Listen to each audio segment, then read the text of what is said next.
Well, we're making chocolate cake, and then we're making, I forget what type of icing it is, but it's really good because today's the last day of the cooking program, so.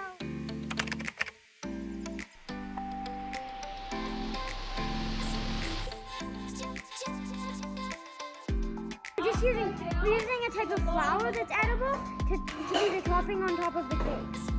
So you don't need a full oven, but as long as you have some sort of heat element on the bottom, we have induction elements today. But what you can do is you can cook it in a pot or a deep-sided pan. So what it does is it creates a little steam oven inside with a lid on top. So as long as you have enough water on the bottom, it's raised up so that your cake that you put on top isn't drowning in the water, then it'll steam in about 25-30 minutes. We are going to be using, you can see these calendula flowers here, these beautiful yellow and orange flowers. They are edible petals, and we're going to put them on top of our cake and icing.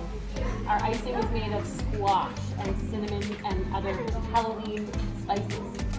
It's so fun. The first time we made, when we made bread, that was one of my favorite times, but this is going to be my favorite. Alright, so on top this is the best.